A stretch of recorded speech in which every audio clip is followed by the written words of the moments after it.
café amargo. Hoy me lo sirvieron caliente, tú estás Parsimonia. hirviendo. Suerte que todavía no he probado el sorbo para no quemarme la lengua.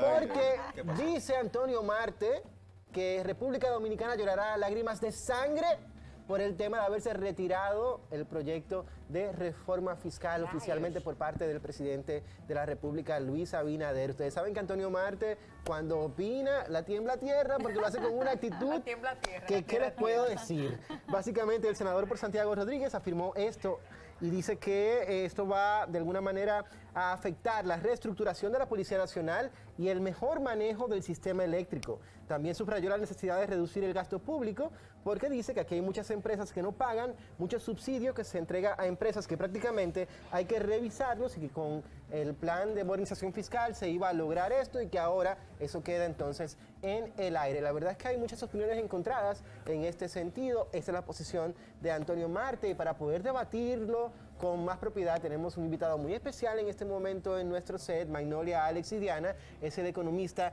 Nelson Enrique Ramírez. Bienvenido al Mangú de la Mañana. Buenos días, muchas gracias. Para mí es un gran placer que ustedes hayan tenido la gentileza de invitarme a este visto programa, el Mangú de la Mañana. Estoy a sus órdenes para tratar de dilucidar esta problemática que se ha presentado con la propuesta de ley de modernización fiscal que recientemente acaba de retirar el señor presidente de la República. Don Nelson, comencemos con lo de Antonio Marte. Una pregunta en la mesa que es ineludible y es justamente lo que él señala, cómo y de dónde el gobierno va a recaudar los fondos si se retira el proyecto de la reforma fiscal. Bueno, yo no sería, por ejemplo, tan dramático como Antonio Marte lo ha planteado, pero real y efectivamente la situación que se ha presentado con el retiro de la ley de modernización fiscal por parte del presidente de la República, realmente se le presenta una situación muy difícil al país.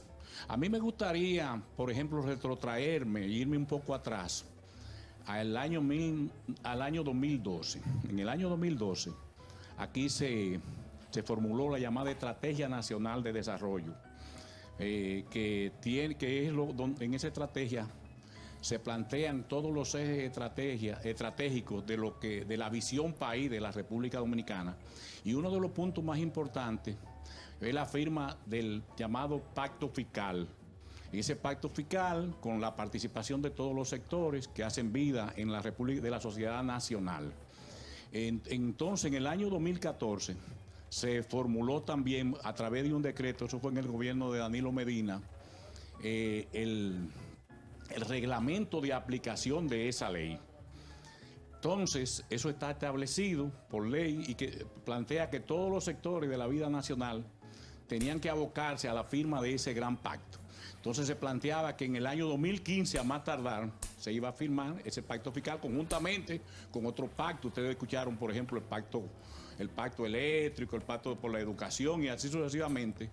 Entonces eso se planteó, se fue postergando. Ustedes saben que cuando se habla de reforma, cuando se habla de subir impuestos, cuando se habla de subir tributos, cuando se habla de subir tasas, ningún gobierno está dispuesto a asumir ese costo, porque eso tiene lo que se conoce como un costo fiscal.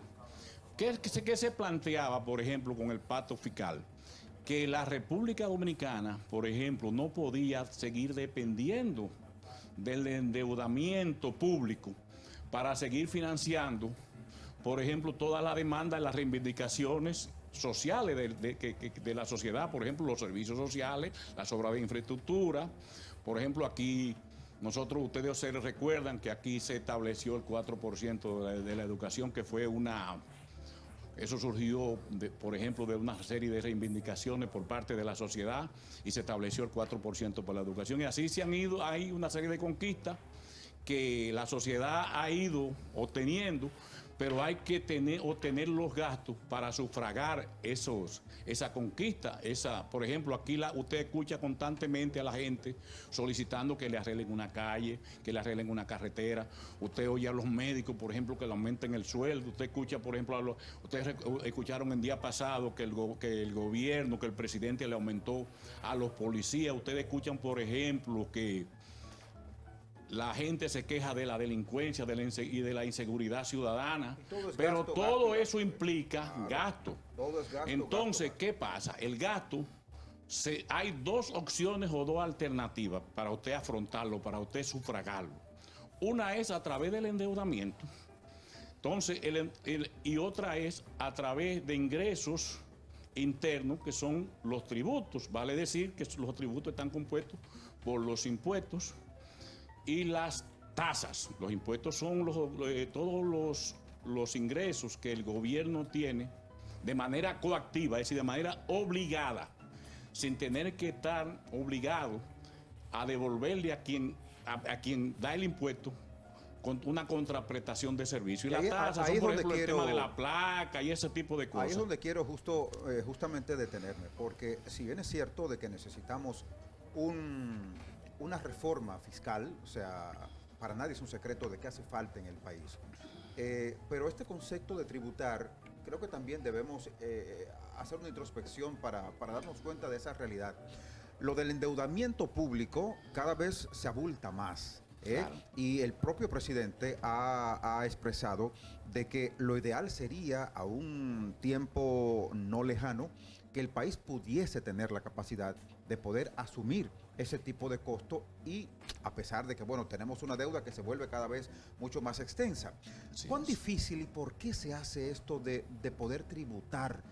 ¿Es un asunto cultural o es algo que de repente podríamos, con esta generación que está bastante retadora en cuanto a esos temas, cambiar un poco la dinámica? En ningún país del mundo nadie le gusta, es decir, ningún sector, el individuo, las empresas, nadie le gusta tributar, porque usted paga el impuesto y usted sabe que eso va a implicar que usted se lo va a sacar de los bolsillos. Ahora, ¿qué pasa? Si no pagamos los impuestos, usted no hay recursos, no hay ingresos para solventar las demandas sociales. Por ejemplo, hay que hacer una carretera.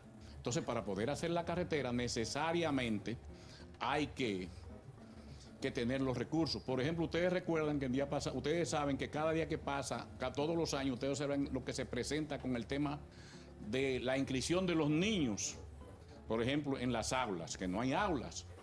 Y dicen, bueno, se quedaron una cantidad enorme de niños. Entonces, para eso hay que tener recursos.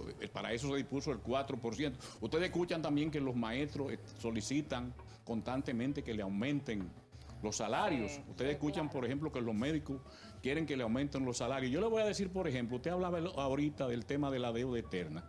Nosotros, de la deuda pública, no eterna. Sí, pero que se vuelve eterna. Es tanto interna como externa. Una deuda externa que se vuelve eterna. Sí. Exacto. Entonces, la deuda tiene dos componentes, uno interno y otro externo. Sí. La interna es de las dos es la que tiene menos peso específico. Por ejemplo, la deuda en un momento dado, aquí no tenía una gran importancia, pero fruto del déficit fiscal que se ha ido acumulando a partir del año 2008 y la 2010. La Entonces, nosotros, por ejemplo, estamos pagando de todo el presupuesto del año, por ejemplo, para el año 2025 se proyecta que nosotros vamos a pagar 22% del presupuesto.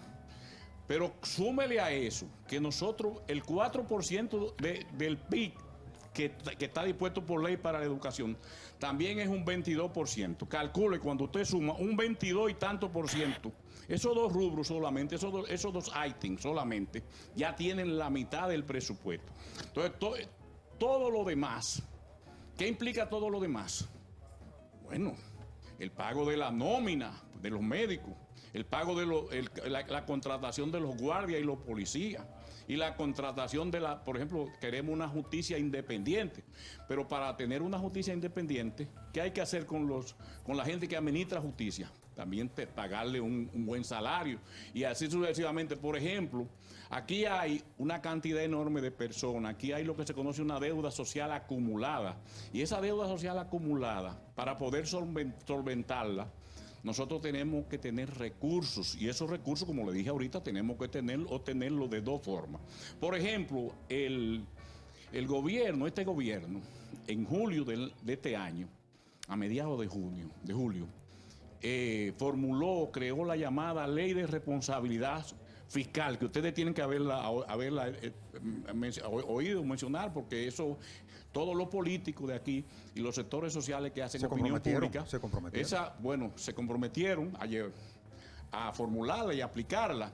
Esa ley le pone un tope al gasto público y también le pone un tope al endeudamiento público, que no debe llegar hasta el año, a partir del año 2035, se habla de que debe ser, no puede pasar de un 40%, a menos que no se presente una situación de excepción, que se presente, por ejemplo, ustedes ahorita hablaban de un temblor de tierra, que Dios no lo quiera, ustedes hablan un desastre natural, un ciclón, una cosa así, ya esas son excepciones. El fondo de emergencia para eso. Correcto. Sí. Entonces, también al mismo tiempo, este gobierno ha estado encaminando otra medida, que es lo que se conoce la obtención del grado de inversión. No, eso nos llevaría pues otro No, programa. otro programa, porque- otra invitación. Sin duda. Entonces, Porque hay muchas eso dudas, trae unas hay muchas explicaciones. inquietudes Entonces, ese realmente grado de con este inversión es tema. para tratar de que nuestra calificación a nivel internacional